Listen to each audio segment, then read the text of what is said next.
everyone! Welcome back to my YouTube channel. My name is Putu Melia Dewi. I'm a student of English Language Education at Ganesha University of Education. I'm from 6C class. In this nice occasion, I would like to do consecutive interpreting. The video is about how to improve your listening skills. Bagaimana cara meningkatkan keterampilan mendengarkan kalian? Without any further ado, let's get started.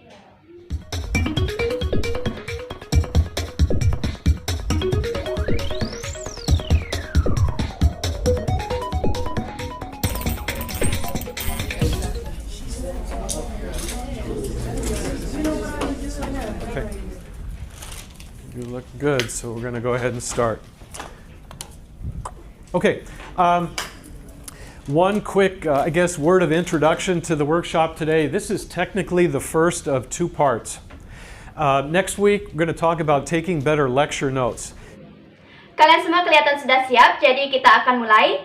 Sebagai kata pengantar singkat, pertemuan hari ini adalah bagian pertama dari dua bagian yang ada. Minggu depan kita akan membicarakan tentang cara membuat catatan kuliah yang lebih baik. It's really hard when a teacher is talking full speed, and that's pretty much how they all talk, to know what to write and how to write it, and it just gets very confusing.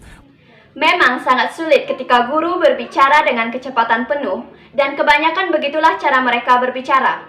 Sehingga untuk mengetahui apa yang harus ditulis dan bagaimana cara menulisnya menjadi sangat membingungkan. One of the reasons that this is part one is because if you're not mentally in the room, listening carefully, you can't take good notes. And so many people struggle with their concentration, with their listening skills. Salah satu alasan mengapa ini menjadi bagian yang pertama adalah karena jika kalian tidak secara mental berada dalam ruangan mendengarkan secara baik dan cermat, kalian tidak akan bisa menulis catatan yang baik. Dan begitu banyak orang yang kesulitan dengan konsentrasi mereka dan juga dengan keterampilan mendengarkan mereka. So the idea is we want to try to get that stronger today, and then if you're able to be back next week, I'll teach you how to actually physically write notes in a way that might be different than what you do now and might be better, might be more helpful. Okay? Jadi intinya adalah saya ingin mencoba menguatkan atau meningkatkan keterampilan mendengarkan kalian melalui forum diskusi atau pertemuan hari ini. Kemudian, jika kalian bisa kembali minggu depan, saya akan mengajari bagaimana cara menulis catatan secara fisik dengan cara yang berbeda dari apa yang kalian lakukan sekarang, yang mungkin lebih baik dan mungkin lebih bermanfaat. Okay, so that's kind of the idea. Okay, here's what I want to say to begin with. Whenever students see the title of this workshop, Improving Your Listening Skills, I get some really interesting responses from people. Baiklah, untuk memulai, saya ingin mengatakan bahwa setiap kali siswa melihat judul pertemuan atau forum diskusi seperti ini, meningkatkan keterampilan mendengarkan Anda, saya mendapat respon atau tanggapan yang menarik dari orang-orang. People look at me and they say, "You're going to teach us how to listen?" And I said, "Well, actually, yes." And people say, "Well, I already know how to do that. I've been doing that all my life."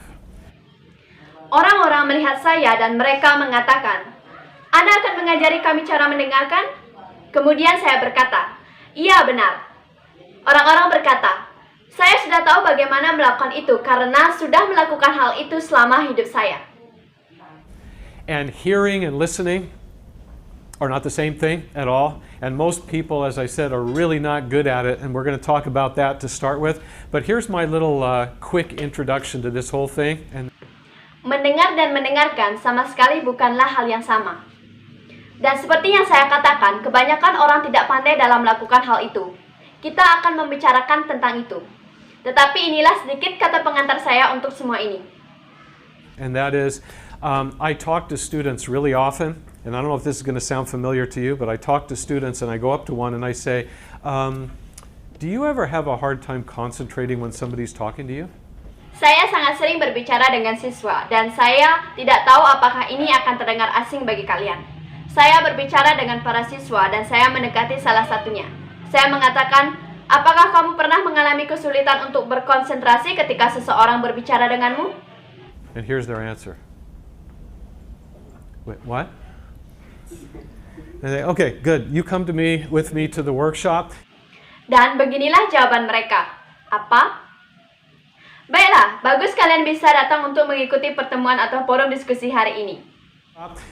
People's ability to concentrate is kind of scary. And so what we're going to do is we're going to start with problems. Don't want to think about those too much, but there are a lot of reasons why people have a hard time concentrating. Kemampuan orang untuk berkonsentrasi seperti agak menakutkan. Sehingga yang akan kita lakukan adalah membahas masalah-masalah yang terkait dengan hal itu. Kita tidak ingin terlalu memikirkannya, tetapi ada banyak alasan mengapa orang sulit berkonsentrasi. We're going to talk about 3 of them really fast, and then we're going to focus on solutions. It's always nice when there are twice as many solutions as problems. Too bad life isn't quite like that, but anyway, that's sort of encouraging. So, out of all the reasons you might think of why a person has trouble concentrating, some of those are going to be addressed over here. Kita akan membicarakan 3 masalah terkait itu dengan cepat, dan kemudian kita akan fokus pada solusinya. Selalu menyenangkan apabila ada solusi 2 kali lebih banyak daripada masalah. Dalam hidup memang tidak selalu seperti itu. Akan tetapi bagaimanapun juga, hal itu cukup memberi semacam dorongan. Dari semua alasan yang mungkin kalian pikirkan tentang mengapa seseorang sulit berkonsentrasi, beberapa di antaranya akan dibahas di sini. But I want to show you 3 of them. And what I'd like to have you do while I'm explaining these is to figure out something for yourself. Saya ingin menunjukkan 3 di antaranya, dan apa yang saya ingin kalian lakukan ketika saya menjelaskan adalah mencari tahu atau merefleksi sesuatu untuk diri kalian sendiri. I'm not going to actually ask you. I just want you to think about it. Which one of these 3 are you guilty of the most often? In other words, it's your personal weakness. Saya tidak akan benar-benar bertanya kepada kalian. Saya hanya ingin kalian memikirkannya. Manakah di antara ketiga hal ini yang paling sering menjadi kesalahan kalian? Dengan kata lain, yang menjadi kelemahan kalian. And one thing I know for sure, this might surprise you, I know, even though I don't know anybody in here really, I know that all of you suffer from all 3 of these. And how can I know that? It's because you're a human being. You'll understand as I go through them, okay? Dan satu hal yang saya tahu pasti, mungkin ini akan mengejutkan kalian. Saya tahu, meskipun sebenarnya saya tidak mengenal siapapun yang ada di sini, saya tahu kalian mengalami ketiga masalah ini. Dan bagaimana saya bisa tahu itu? Karena kalian adalah manusia. Kalian akan memahaminya ketika mendengar penjelasan saya.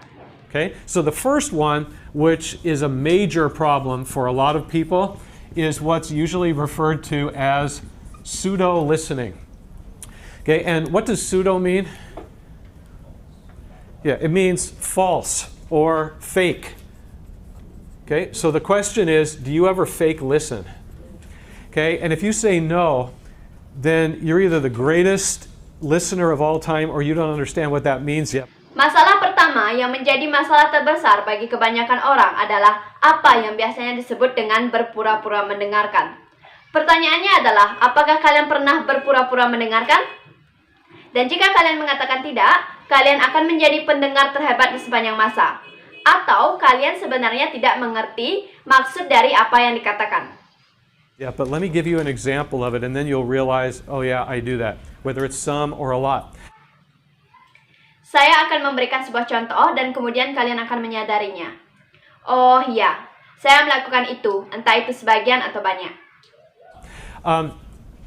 When I teach a class, at any given moment, everybody in the room is in one of 3 categories related to this issue. Ketika saya mengajar suatu kelas, pada saat tertentu, semua orang di ruangan itu termasuk dalam salah satu dari 3 kategori yang berkaitan dengan masalah ini. And so I'm going to make some of you nervous here in a minute, but that's okay. Some people, when I'm talking, and I don't just stare at my notes, I kind of make eye contact with people as I teach. Beberapa orang ketika saya berbicara, dan saya tidak hanya melihat catatan saya bisa melakukan kontak mata dengan orang-orang ketika saya mengajar. Sometimes I look at a person and they're looking at me like this. And I can tell right away when I look at them, they're locked in on me and they're paying really good attention to me. Okay, do I like to see that?